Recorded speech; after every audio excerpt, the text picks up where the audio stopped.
Hello, dear students. Welcome to Nidhi Science Academy. We were studying hydrocarbons. In hydrocarbons, today we will study about conformations. Conformations. What is conformation? Two different 3D arrangement in space of the atom in a molecule which can be converted into one another just by free rotation. ऐसे दो different 3D arrangement atom के जिसको कि इस तरह से adjust किया जाता है फ्री रोटेशन से उसी के एक्सेस पे, इस तरह के अरेंजमेंट को कन्फर्मेशन मिलते हैं।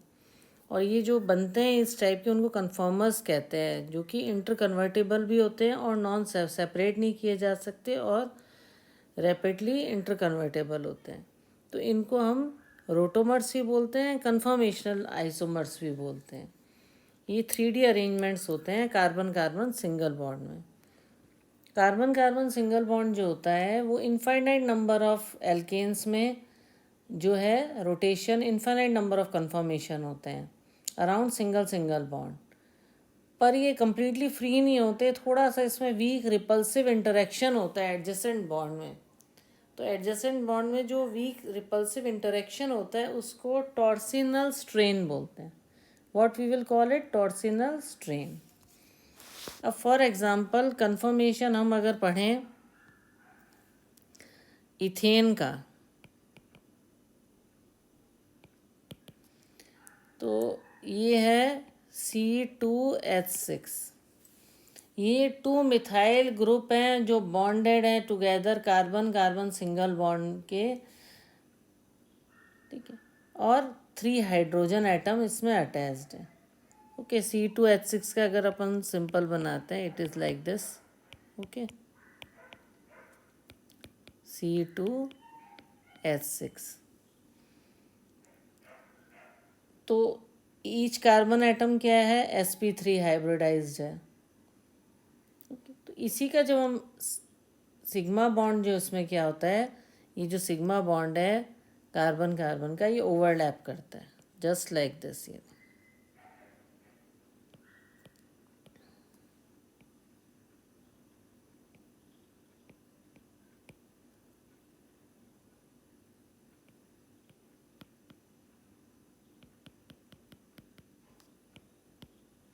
ओके, ये C3H6। तो sigma bond formed by linear overlapping.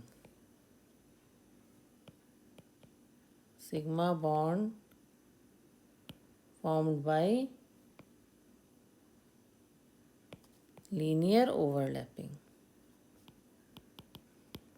ऐसे ही जब रोटेशन होएगा तो ओवरलैपिंग के बाद भी, ओवरलैपिंग रोटेशन के बाद भी मेंटेन रहती है। कैसे? जैसे ये देखिए, ये हो गया ये sp3, ये sp3,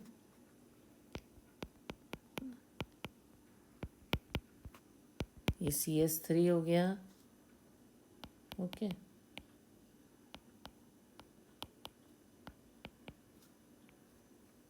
ओके, तो यहाँ पर क्या है? ओवरलैपिंग मेंटेन्ड है।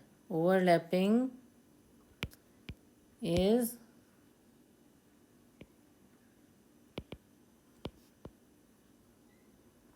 Maintained even bye rotation. Rotation से भी मेंटेन रहती है ओवरलैपिंग। तो C2H6 बनाया, उसमें each carbon and 3 hydrogen atom थे, sp3 हाइब्रिडाइज थे, है ना, with overlapping of orbital single bond बनाया। तो जो बॉन्ड है वो मेंटेन कर रहा है लीनियर बॉन्डिंग को और डिफरेंट कन्फर्मेशन बना रहा है।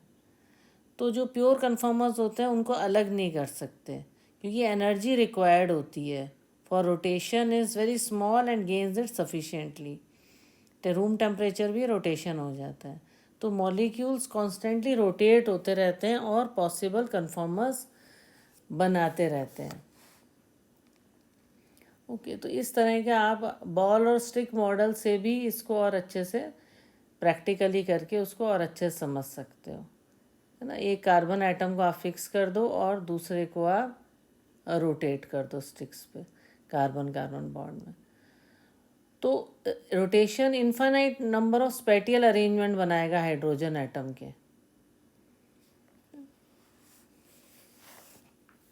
रोटेशन किस में रिजल्ट करता है? रोटेशन रिजल्ट करता है infinite number of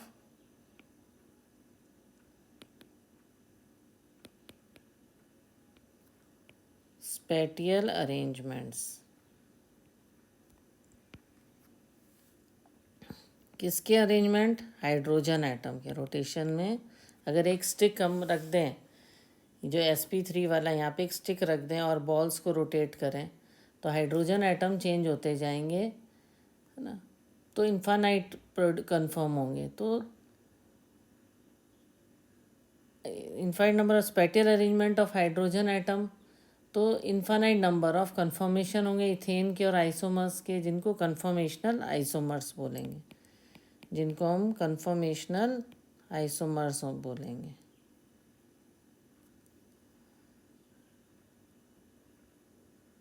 conformational isomers.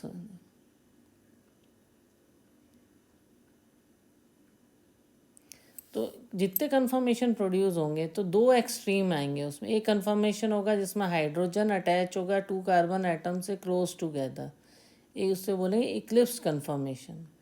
और अदर में होगा हाइड्रोजन एटम दो दूर दूर होंगे, उससे बोलेंगे स्टैगर्ड कन्फर्मेशन। एक आएगा आपके पास इक्लिप्स्ड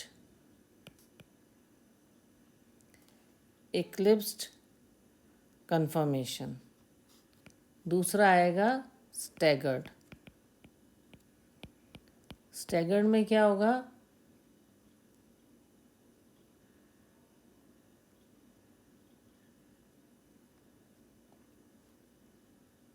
इसमें हाइड्रोजन जो होंगे, हाइड्रोजन एटम जो कि किससे अटैच है? कार्बन एटम से,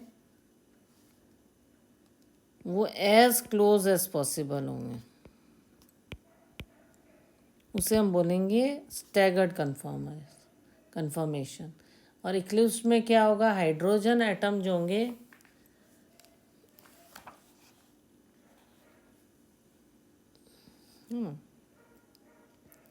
जो स्टैगर्ड होगा उसमें फार होंगे, एज फार एज पॉसिबल। और इसमें जो हाइड्रोजन एटम होगा इक्लिप्स्ड में, attached to carbon atom,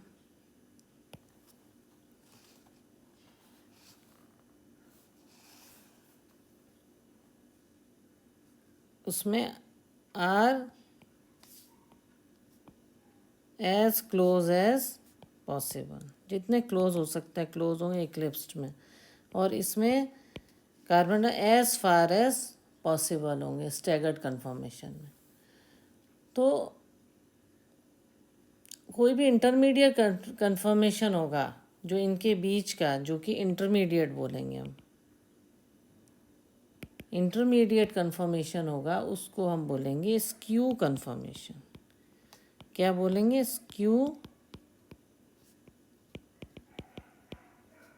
conformation.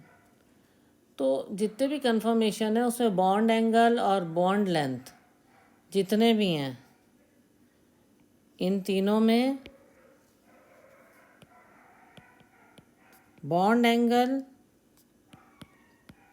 Bond length जो है remains the same, remains the same, all the confirmation में। Eclipsed and stagger conformation represent करता है सॉ हॉर्स और न्यूमैन प्रोजेक्शन को। सॉ हॉर्स और न्यूमैन प्रोजेक्शन को।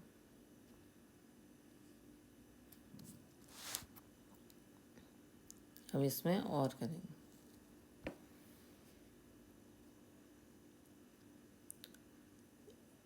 सौ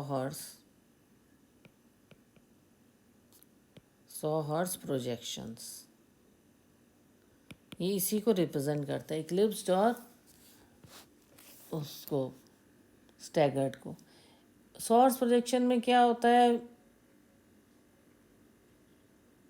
इसमें जब ड्रॉ करते हैं मॉलिक्यूल कन्फर्मेशन तो मिसलीडिंग भी हो जाता है कि किस तरह से आई सी करती है। इसमें प्रोजेक्टेड पेपर पे कार्बन कार्बन बॉन्ड होता है और लॉन्गर स्ट्रेट लाइन होती है, और अपर एंड ऑफ द लाइन जो है राइट और लेफ्ट हैंड साइड में टिल्टेड होता है, और ईच कार्बन में 3 लाइन अटैच होती हैं कॉरस्पॉन्डिंग टू 3 हाइड्रोजन एटम, और ये 120 डिग्री का एंगल होता है।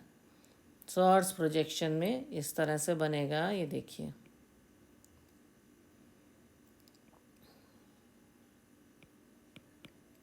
वन 120 डिग्री का डिफरेंस रहता है इनमें, ओके। और लॉन्ग होता है, कार्बन कार्बन बॉन्ड लॉन्ग होता है।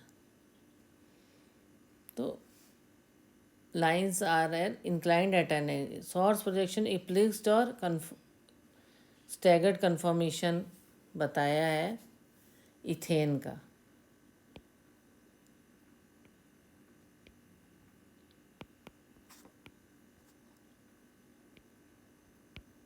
इस तरह से, ओके। ये 100 हर्ट्ज प्रोजेक्शन है, ये इक्लिप्स्ड है और ये स्टैगर्ड है, ओके। ये 100 हर्ट्ज प्रोजेक्शन किसके हैं, इथेन के, ठीक है। तो इसमें क्या होता है, projected on a paper by drawing the central carbon carbon bond as somewhat longer straight line होती है। Upper end of line is slightly tilted towards right और लेफ्ट हैंड साइड, राइट और लेफ्ट हैंड साइड में रहेगा। और front carbon जो है is shown at the lower end of the line, और रियर कार्बन को upper end of the line में करना है। ईच कार्बन में 3 लाइनें होंगी हाइड्रोजन एटम में। तो ये स्टैगर्ड और इक्लिप्स्ड प्रोजेक्शन बताया है, ठीक है। ऐसे ही एक और प्रोजेक्शन एक्सप्लेन करता है इक्लिप्स्ड और उसको, वो है Newman projection. It is Newman projection. ये इस तरह से बनाया गया है कि हम ड्रॉ कर रहे हैं मॉलिक्यूल को और सीधा हम नीचे की तरफ बॉन्ड को देख रहे हैं, और 2 कार्बन को हमने अटैच कर रखा है। कार्बन कार्बन बॉन्ड अपीयर करता है हेड ऑन में इस तरह से, ठीक है। 3 हाइड्रोजन एटम अटैच्ड हैं फ्रंट में कार्बन एटम के, 3 लाइन से ड्रॉ किया 120 डिग्री में, और ये वाई शेप में आता है, coming together in a Y shape. The rear carbon atom, the carbon atom away from the eye है, ये सर्किल से रिप्रेजेंट किया जाता है। 3 पॉइंट्स हैं pointing out from it, shorter in length at the angle of 120 degree to each. ये इस तरह से शो किया जाता है। ये न्यूमैन प्रोजेक्शन है,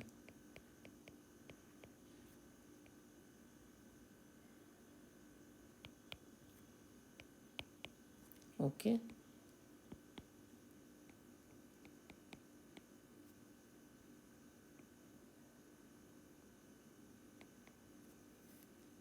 और यहाँ से आप ऐसे देख लीजिए कि हमारी आई यहाँ से देख रही है, ये आईज है हमारी। Viewed from the end, viewed from the end, ये आपका फ्रंट कार्बन एटम है, ठीक है। ये फ्रंट कार्बन एटम है जब आप इस तरह से देखोगे, और ये आपका रियर कार्बन एटम है। 3 हाइड्रोजन अटैच्ड हैं फ्रंट कार्बन एटम में, shown by 3 lines at an angle of 120 degree each, क्या इतना एंगल है 120 डिग्री ईच, और coming together as a Y shape. The rear carbon atom है वो अवे है आई से, represented by a circle with 3 bonds pointing out from its, shorter in length at an angle of 120 degree. ये shorter है और वो उतना short नहीं है फ्रंट कार्बन। जो ये न्यूमैन प्रोजेक्शन है, इसमें हम इस तरह से दिखा रहे हैं कि हमारी आँख यहाँ से हमें देख रही है। उसको कैसे डिपिक्ट कैसे किया गया है, इस तरह से। ये देखिए, जैसे ये रियर वाला है, ये सर्किल में ये रियर है, ओके।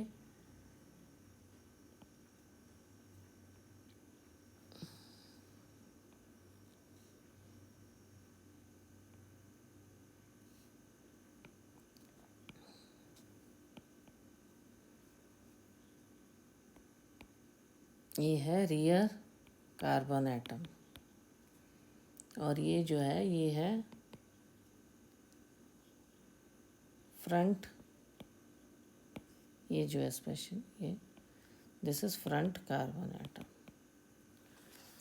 तो इस तरह से इसको शो किया गया। ये इक्लिप्स्ड कन्फर्मेशन, ये कौन सा है, ये इक्लिप्स्ड है, वाई शेप और सर्किल में।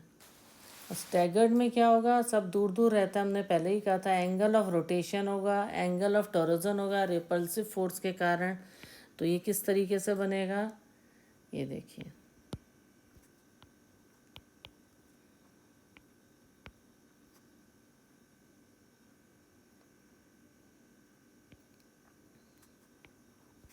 Like this, okay. Angle of rotation ये रहा, इसको हम क्या बोलेंगे, angle of rotation of torsion, और डाईहेड्रल एंगल हो गया है ना, और डाईहेड्रल एंगल।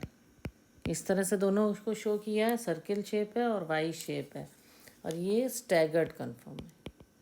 हमने पढ़ा था इक्लिप्स्ड वाला क्लोज टुगेदर होता है, स्टैगर्ड वाला जितना फार अवे हो सकता है उतना होता है। तो इस तरह से इसकी कन्फर्मेशन से हमें इसका पता लगा कि रोटेशन से इसमें क्या फ़र्क आया, रोटेशन से इसमें क्या चेंजेस है। तो ये हमें कन्फर्मेशंस के बारे में न्यूमैन प्रोजेक्शन है। तो इसके अंदर द रियर कार्बन एटम, जो कार्बन एटम अवे है, दूर है आई से, वो सर्किल से रिप्रेजेंट किया गया है, और जो पास है वो वाई शेप से रिप्रेजेंट किया गया। ये हमारा न्यूमैन प्रोजेक्शन था, ओके। जबकि 100 हॉर्स में ईच कार्बन में 3 लाइंस हैं, और वो 120 डिग्री पे एक दूसरे से दूर हैं। इक्लिप्स्ड और स्टैगर्ड कन्फर्मेशन का 100 हॉर्स का इथेन का पढ़ा, अभी हमने न्यूमैन प्रोजेक्शन पढ़ा। अब है रिलेटिव स्टेबिलिटी क्या है। जो इलेक्ट्रॉन क्लाउड्स हैं कार्बन हाइड्रोजन बॉन्ड्स में, वो जितना सेपरेट पॉसिबल हो उतना सेपरेट हो सकते हैं। तो मिनिमम रिपल्सिव फोर्सेस हो, मिनिमम एनर्जी हो, और मैक्सिमम स्टेबिलिटी हो मॉलिक्यूल में, ये ज़रूरी है। पर जब स्टैगर्ड फॉर्म चेंजेस होता है इक्लिप्स्ड फॉर्म में, तो इलेक्ट्रॉन का जो कार्बन हाइड्रोजन बॉन्ड है वो पास आ जाते हैं, तो ज़्यादा रिपल्जन होता है। तो इंक्रीज रिपल्सिव फोर्सेस को अपोज करने के लिए हमारे पास और एनर्जी चाहिए, तो ज़्यादा एनर्जी चाहिए तो लेसर स्टेबिलिटी हो जाती है। तो जैसे जैसे इथेन मॉलिक्यूल रोटेट होता है इक्लिप्स कन्फर्मेशन में, पोटेंशियल एनर्जी इंक्रीज हो जाती है। ये देखिए मैं बताती हूँ, ये देखो रिलेटिव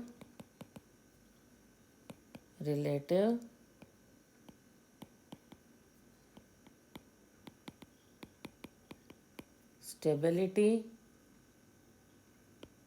ऑफ कन्फर्मेशंस। ये क्या कहना चाह रहा है, हमने क्या पढ़ा था, इक्लिप्स्ड में क्या होता है, कार्बन हाइड्रोजन बॉन्ड क्लोज होते हैं, ओके। तो ज़्यादा क्लोज होंगे तो इंक्रीज रिपल्सिव फोर्सेस होंगे, ठीक है। तो इंक्रीज रिपल्सिव फोर्सेस होंगे तो ज़्यादा एनर्जी चाहिए होगी, we need more energy stability के लिए। मोर एनर्जी होगी तो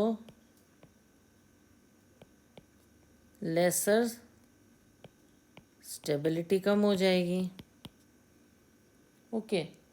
तो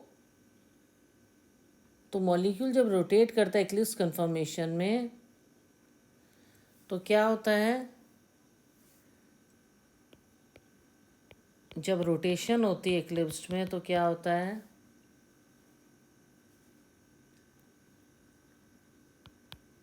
पोटेंशियल एनर्जी जो होती है वो इंक्रीज हो जाती है।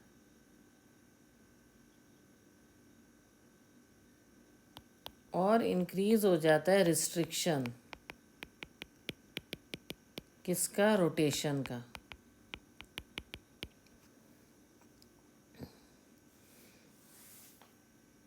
तो ये जो रेजिस्टेंस है विच अफेक्ट्स द स्टेबिलिटी, जो ये रिस्ट्रिक्शन है, इसको हम बोलते हैं टॉर्सिनल एनर्जी। Torsional energy.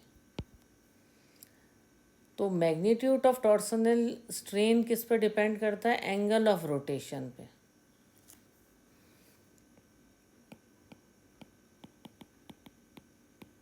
कितना स्ट्रेन पड़ेगा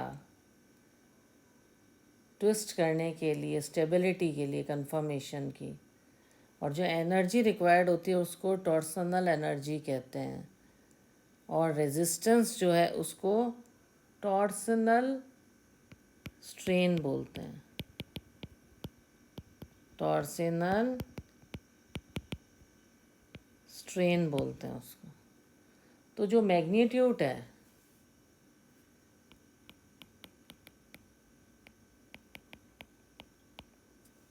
टॉर्सिनल स्ट्रेन का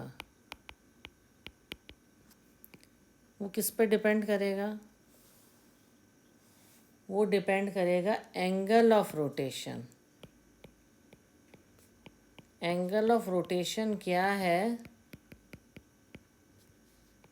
कार्बन कार्बन बॉन्ड में, और एंगल को डाईहेड्रल एंगल भी बोलते हैं। क्या बोलते हैं, डाईहेड्रल, जो हमने अभी ऊपर न्यूमेंस वाले में पढ़े, डाईहेड्रल एंगल और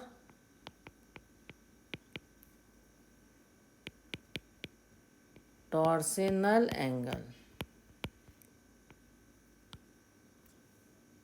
कितना स्ट्रेन पड़ता है डिपेंड करता है एंगल पे रोटेशन के। तो स्टैगर्ड फॉर्म में, जबकि जो स्टैगर्ड फॉर्म होता है, क्योंकि उसमें सब दूर दूर होता है कार्बन हाइड्रोजन बॉन्ड, तो इसमें स्टैगर्ड फॉर्म में लीस्ट, तो रोटेशन में उसमें स्ट्रेन नहीं पड़ता है, तो लीस्ट टॉर्सिनल स्ट्रेन होता है। और इक्लिप्स्ड में मैक्सिमम होता है। इक्लिप्स्ड में मैक्सिमम होता है टॉर्सिनल स्ट्रेन, और इसमें लीस्ट होता है, इसमें मैक्सिमम होता है। क्या, टॉर्सिनल स्ट्रेन। तो इसमें हम एक इन्फ्रेंस ड्रॉ भी कर सकते हैं कार्बन कार्बन बॉन्ड की। तो एनर्जी डिफरेंस होएगा दो फॉर्म में, वो बहुत स्मॉल है, 12.5 किलो जूल पर मोल है।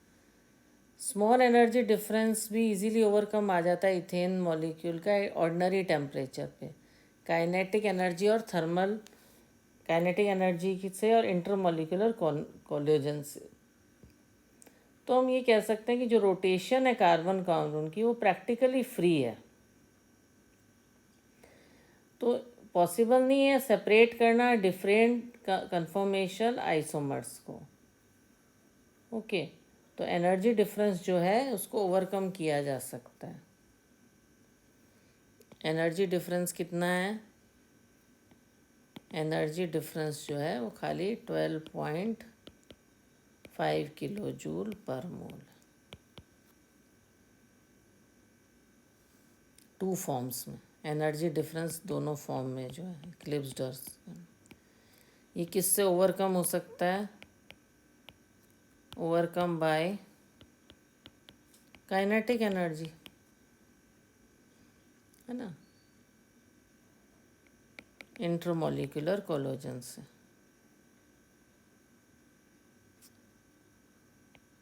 तो हम कह सकते हैं कि इनको आप separate, it is not possible to separate और आइसोलेट डिफरेंट कन्फर्मेशन आइसोमर्स, उनको हम सेपरेट नहीं कर सकते। ओके, एक बार और मैं एग्जांपल आपको समझा देती हूँ। जैसे ये न्यूमैन का बनाते हैं हम, न्यूमैन प्रोजेक्शंस। ओके, ये बना H, ठीक है, इथेन का बना रहे हैं हम।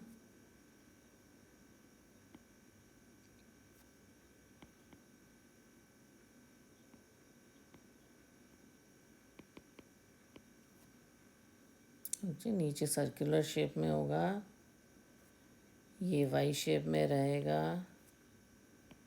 ओके, इस तरह से। उसके बाद इस शेप में आ गया, न्यू में प्रोजेक्शन।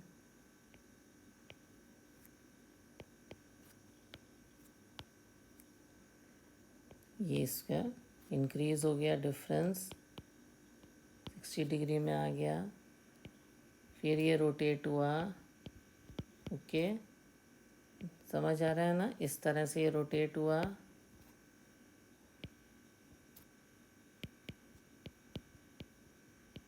ओके,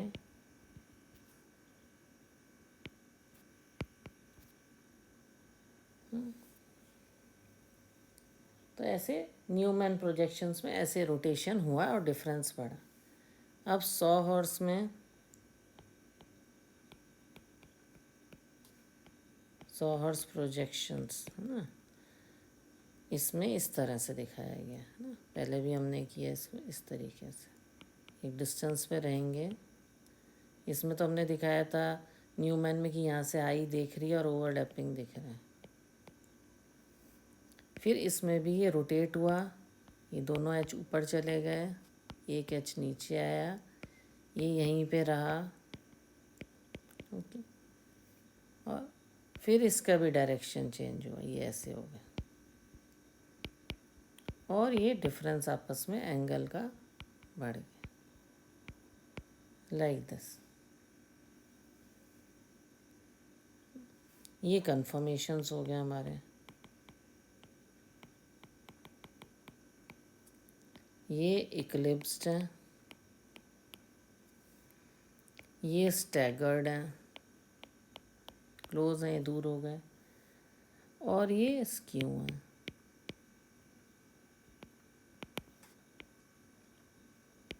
ये उसका बीच का एंगल बन गया। स्क्यू भी हमने पढ़ा था। स्क्यू जो है, इसके बीच के जो पोजीशन है वो स्क्यू है। एनी अदर कोई इंटरमीडिएट कन्फर्मेशन बन गई, है ना, इंटरमीडिएट कन्फर्मेशन वो स्क्यू बोलेंगे। यहाँ पे ये 60 डिग्री आ गया, यहाँ पे ये 0 डिग्री था। तो इस तरह से इन्होंने प्रोजेक्शंस को इसमें बताया गया। क्लियर? इससे वो पता लगा कि कैसे रोटेशन होता है। ओके,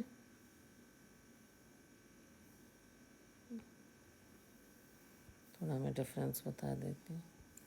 ये न्यूमैन प्रोजेक्शन, सॉर्स प्रोजेक्शन, और ये डिफरेंस इनका। तो इस तरह से हम अलग अलग उसमें हम देखते रहते हैं कि कैसे कन्फर्मेशन हुआ है, स्टैगर्ड में कितना एंगल हुआ, कितना चेंज हुआ उसमें, स्क्यू कन्फर्मेशन हो गया, किसी कोई भी और एंगल। वो उसका अलग कन्फर्मेशन आ गया। तो इथेन का कन्फर्मेशन हम पढ़ रहे थे ना, तो इक्लिप्स कन्फर्मेशन में डाईहाइड्रल एंगल होता है = 0 डिग्री हो जाता है एंगल। हम उसमें स्टैगर्ड कन्फर्मेशन में 60 डिग्री होता है। ओके, तो इस तरह से हम उसमें कन्फर्मेशन अलग अलग से पढ़ते हैं हम।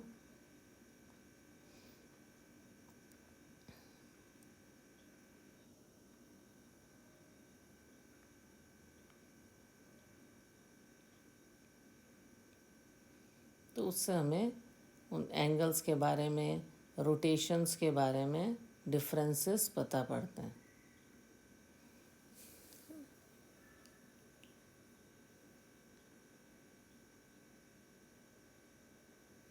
कन्फर्मेशन डिफरेंट शेप होती है सेम मॉलिक्यूल्स की, एक तरह से सेम मॉलिक्यूल्स की डिफरेंट कन्फर्मेशंस होती हैं कि भाई अलग अलग उसका आपका एनालिसिस किए प्रोजेक्शंस के हिसाब से, अलग अलग उनके एंगल आए। ओके, और उसको फिर हमने उसके एंगल वाइज उसको डिस्क्राइब किया।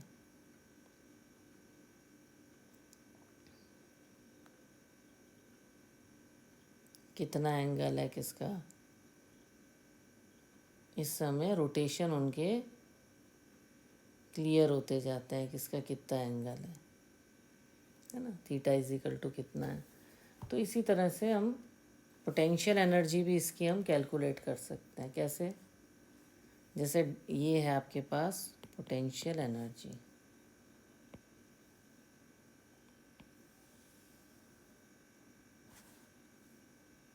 ये है डाईहाइड्रल एंगल।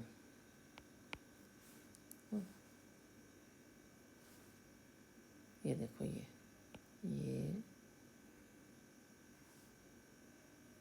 60 डिग्री, ये आपका 60 डिग्री, ये 0 डिग्री, ये 120 डिग्री, ये 180 डिग्री। ये जो आपका कितना है 12.5 एनर्जी कितनी चाहिए, किलो जूल रोटेशन की। तो उसमें इस तरह से ये जाए डाईहाइड्रल एंगल के किस तरह से ये चेंज होता जाएगा। तो मैग्नेटोटॉर्सनल स्ट्रेन डिपेंड करता है रोटेशन में, तो इसी को जितना स्ट्रेन पड़ेगा उसको डाईहाइड्रल एंगल बोलता है, स्ट्रेन पड़ता है डिनोटेड बाय थीटा। ये टॉर्सनल एंगल का है। तो मैग्नेट कितना 60 डिग्री तक स्ट्रेन पड़ा, फिर 120 डिग्री तक पड़ा, 0 पड़ा, फिर 120 डिग्री पड़ा। तो मेनली तो ये हुआ कि 0 डिग्री था इक्लिप्स में, फिर 60 डिग्री हुआ, और थीटा में एनीथिंग एल्स तक आ गया। तो ये पोटेंशियल एनर्जी है। और बाकी हमने इसमें अलग अलग प्रोजेक्शन बताई दी है कि किस तरह से ये डिफरेंसेस चेंज हुआ। जैसे न्यूमैन प्रोजेक्शन में हमने क्या बताया था, एक बार हम फिर ले लेते हैं इसको, आपको और क्लियर हो जाएगा। न्यूमैन प्रोजेक्शंस में क्या था,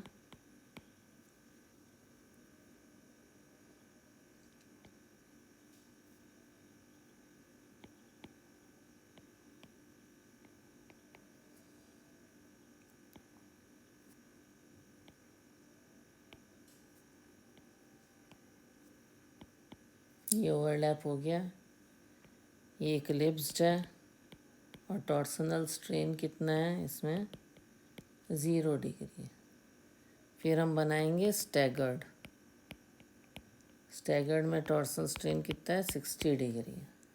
तो ये इस तरीके से बनेगा। हम फिर से जितना बनाओगे, देखो कोई भी चीज़ है उसके लिए आप जितना बनाओगे उतनी उसकी प्रैक्टिस होगी, उतनी ही उसकी प्रैक्टिस होगी, जितना आप उसको बार बार प्रैक्टिस करके बनाओगे। ओके, तो ये हमने बनाया इस तरह से, ये H,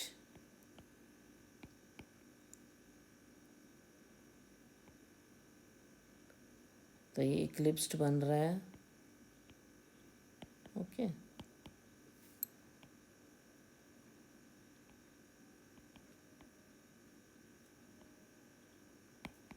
eclipsed, torsional strain 0 degree,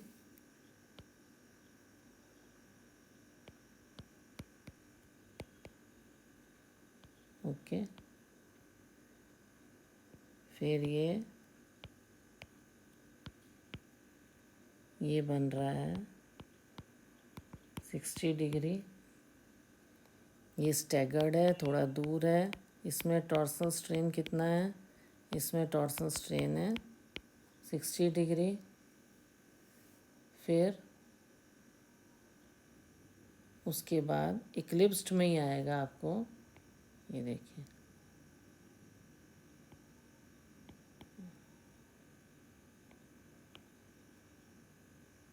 इस तरीके से थोड़ा सा दूर,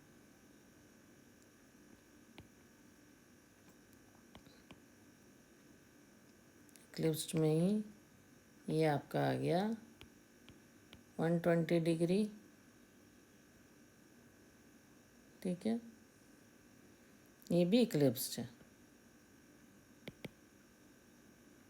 फिर उसके बाद और हमने डिफरेंस किया स्टैगर्ड में, 60 डिग्री पे देखिए आप, ये तो बेसिक हो गया। और फिर रोटेशन हुआ,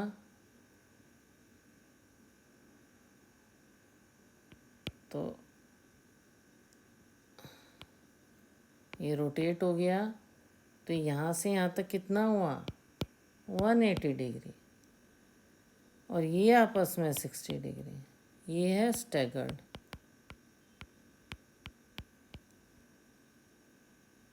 इसमें टॉर्सनल स्ट्रेन आपके पास 60 डिग्री है और इसमें टॉर्सनल स्ट्रेन 0 डिग्री है। तो torsional strain lowest staggered conformation में है और हाईएस्ट इक्लिप्स्ड कन्फर्मेशन है। पोटेंशियल एनर्जी डायग्राम से हमें पता लग रहा है कि जो स्ट्रेन है, जो स्ट्रेन है वो सबसे कम कब रहता है? स्टैगर्ड फॉर्म में, क्योंकि दूर दूर होते हैं तो पोटेंशियल एनर्जी कम लगती है, और हाईएस्ट इक्लिप्स में रहता है। ओके, तो low energy barrier in change of conformation जो होता है वो मॉलिक्यूल को रोटेट करता है कॉन्स्टेंटली। तो rotation of carbon carbon bond by 60 degree, तो इससे हमें क्या पता लगा? 60 डिग्री पे हुए हैं। तो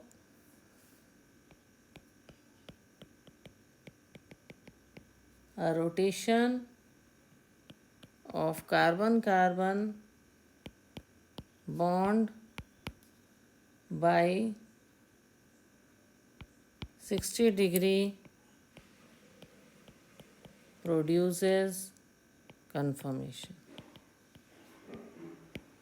ठीक है, 60 डिग्री पे ये रोटेट होता है और उससे कन्फर्मेशंस मिलते हैं, प्रोड्यूस होते हैं कन्फर्मेशन।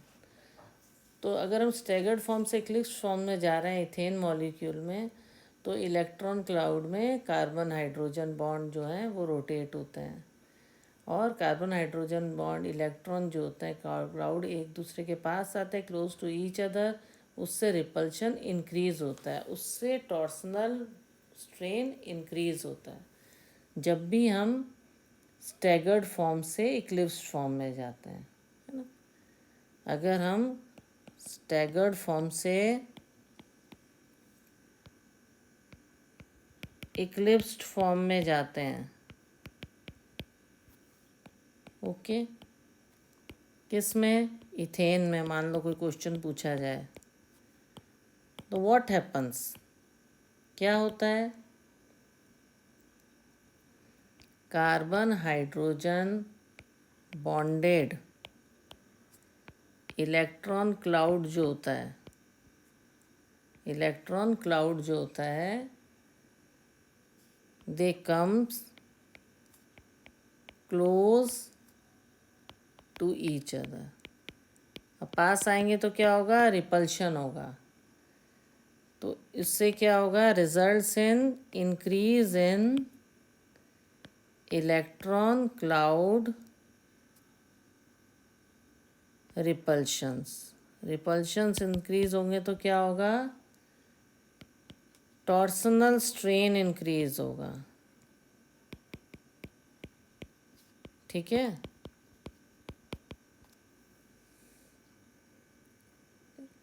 तो टॉर्सनल स्ट्रेन इक्लिप्स्ड फॉर्म में जो होता है, टॉर्सनल स्ट्रेन जो होता है हाईएस्ट होता है।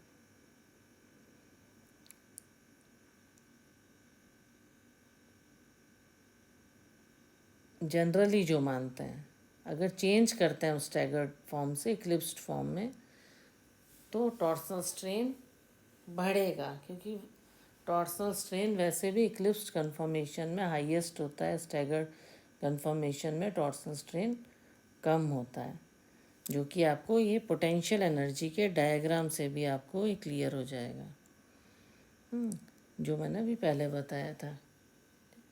तो टॉर्सनल स्ट्रेन हाईएस्ट होता है क्योंकि इक्लिप्स्ड फॉर्म में carbon hydrogen bond close together होते हैं, पर जब स्टैगर्ड फॉर्म से इक्लिप्स में आएगा तो कार्बन हाइड्रोजन बॉन्ड के इलेक्ट्रॉन क्लाउड पास आ जाएंगे, उनमें रिपल्शन बढ़ेगा और टॉर्सनल स्ट्रेन बढ़ जाएगा। तो ये जो था ये सब कन्फर्मेशन के बारे में था, एल्केन्स के जो कन्फर्मेशन है उनके बारे में, कि किस तरह से कन्फर्मेशंस बनते हैं, उनके स्ट्रक्चर्स बनते हैं, कन्फर्मेशनल आइसोमर्स बनते हैं, सॉहर्स प्रोजेक्शन क्या है, न्यूमैन प्रोजेक्शंस क्या है, और स्टेबिलिटी क्या है कन्फर्मेशंस की। और इथेन के कन्फर्मेशन को हमने इथेन के एग्जांपल से, एल्केन्स के एग्जांपल से कन्फर्मेशंस को अच्छे से हम लोगों को क्लियर हुआ। आई होप आपको कन्फर्मेशंस बहुत अच्छे से एल्केन्स का जो कन्फर्मेशन है क्लियर हुआ होगा। जो नेक्स्ट है हम एल्कीन्स पढ़ेंगे इसके बाद। और आपको अगर ये कन्फर्मेशन क्लियर हो गया है तो आप चैनल को लाइक करें, शेयर करें, सब्सक्राइब करें। Okay, thank you.